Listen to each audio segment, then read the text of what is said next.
everybody. How's it going? BZM here. Welcome to Date or Die. It's episode number 1. A life without love is not worth living.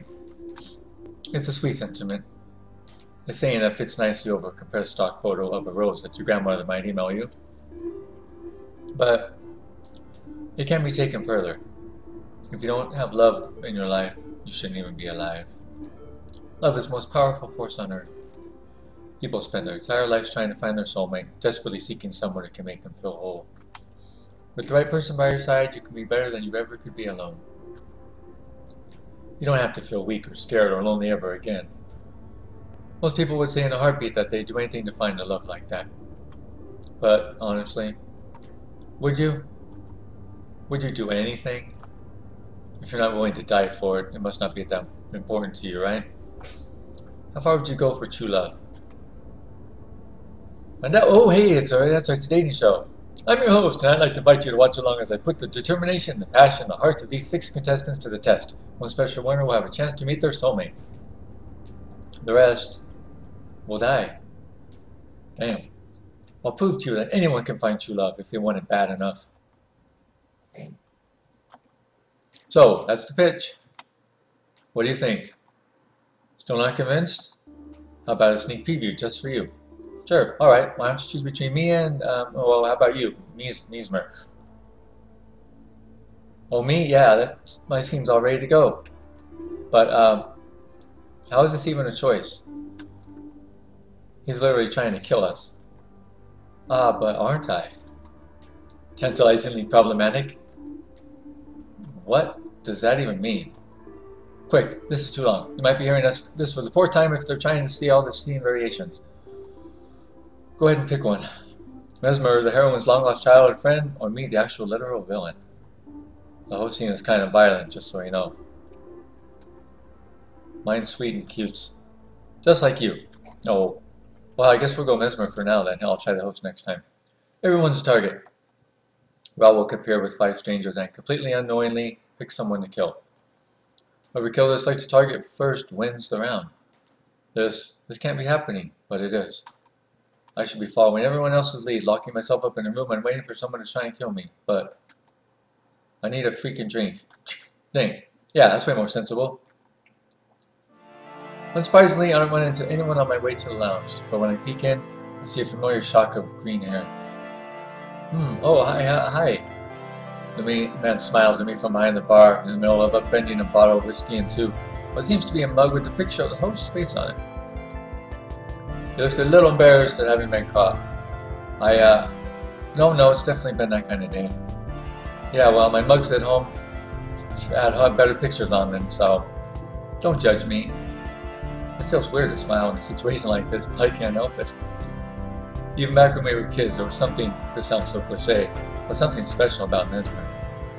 He was always magnetic, electric, the kind of person who could tell a stupid joke and make you feel a pang of longing just because of how badly you wanted to be his friend. I never realized how badly I missed him until now.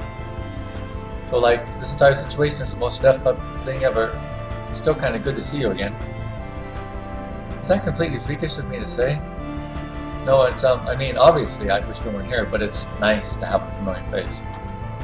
Mesmer's probably a familiar face to everyone else too.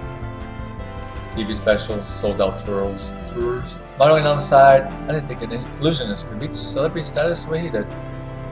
He's come a long way from practicing magic tricks with me in my backyard.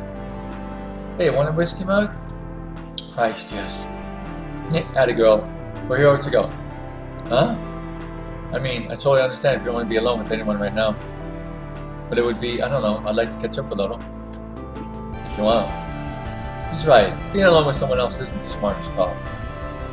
When has that ever stopped me? We're here. Mesmer smiled, light from his whole face. A visible weight lifting from his shoulders I hadn't realized was there. He steps out from behind the bar, 2 mugs in his hands, and passes me one before taking a seat on one of the lounge couches. I take a seat on the opposite end, adjusting my skirt and taking an extremely dignified, ladylike swig from my mug full of whiskey. I got a mug full of coffee. Ew. Hahaha, baby. He flashes that lopsided grin at me, and then takes a longer pull, keeping a completely straight face as he does so. For all 5 seconds. Blech! Baby! The The familiarity is strange. It's like we were never apart, as if we're picking up where we left off, falling back into our practice dynamics together. Except, why can't I remember your name? Huh? Your name. I've been trying to remember it all day. I've seen some of your TV stuff, so I should... Ah, you watched.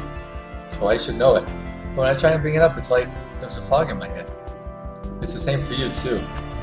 I can only remember your, the apology on his face, and the way his voice trails off says enough. Freaking figures the host wouldn't take that away. Yeah, I, for one, am shocked that the guy who kidnapped us and locked us up here would be so inconsiderate. Oh wait, that reminds me. I saw the weirdest thing when I was looking around earlier. Yeah? In the bathrooms and all the rooms, Mesmer cameras are fully stocked with prescription meds for everybody. There was at least a month's worth of tea in my room. Yeah, there was a big supply of pills for mine too. Why is it weird? Well, why go to the trouble, you know? Mesmer crosses one leg over the other, his immaculately kept eyebrows furrowing in concentration. The toast is gonna kill us all anyway. Why even bother making sure everyone has a prescription? Maybe it's a show of mercy. He wants us to suffer in other ways. Okay. Well, it'd be boring if we suffered because of something like not having access to our meds, right? Boring? It seems that the host is playing up the theatrics of all this. He wants us to suffer for entertainment. I guess watching me literally start menopause and kill someone could be entertaining, but it's probably not what he's going for. Sorry, bad joke. I'm not going to. Oh, I am completely serious. I haven't had a period in years, and someone would have to die if I got one again now. Okay. Isn't too much information?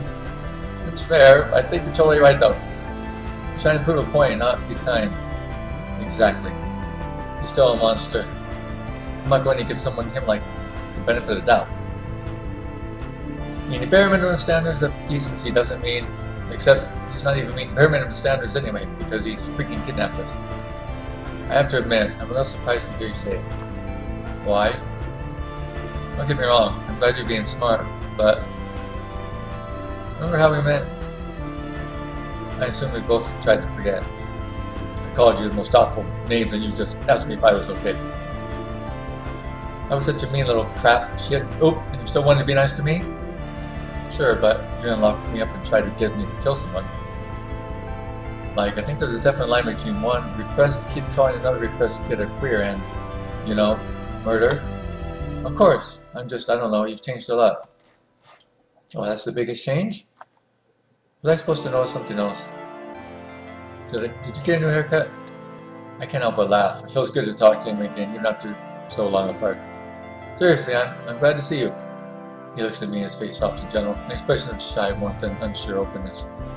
You look so much happier now. Even in these circumstances, he's right. So do you. I wish we were getting to meet again differently. It all starts hitting me at once. I had a point in my life I was happy with. Maybe Mesmer did too. And now we're here. We finally get a chance to be ourselves, and neither of us could die tonight. Hero. So sorry, it's a lot to process, you know. Oh my god, don't apologize for crying, idiot. I'd be freaked out if you weren't upset. He puts his mug down, stands up, gesturing for me to do the same. Bet I can make those tears disappear. Is that really the line you're going with? Yes, it is. Now look closely. If you murder me, I'm going to be so pissed. Mesmer laughs and plays his open palms, wiggling his fingers, nothing in his hands. Rolls up his sleeves briefly too, showing me his forearms, nothing hidden that I can see anyway. Ah, I forgot, let's take away anything I could use to cheer up pretty girls. Oh, but look, it looks like you have something that could help. Huh? I don't have... He stands up on his tiptoes, reaching up to gently brush my hair behind my ear. Oh, jeez. His touch is warm and soft. Then with the flourish, he pulls his hand back and opens it up to reveal a beautiful pink flower nestled in his palm. Oh! Ta-da! He looks up at me, beaming. I smile, brimming with so much confidence that just looking at it makes me feel like, huh? Ah, cute! He presses the flower into my hand while I'm still too flabbergasted to speak. We'll get out of this together. We'll find a way. We're smart. We're tough. You can't beat us. I know we didn't leave things on the best note. I'm still glad I have someone I can trust with me. Do I trust him too? Sure. Knowing you here makes me feel better too. Possible reasons why I have not to trust him other than my own paranoia. I feel like if I start doubting people right from the start, especially someone who was so special to me for so long, it's going to set a very bad precedent. The thought scares me a little. I have to believe in him. Oh, damn, okay, well I guess that's the end of Mesmer's story. Well, I will save the host story for another time. So I hope everybody enjoyed it. Thanks for watching. I'll see you soon. Bye.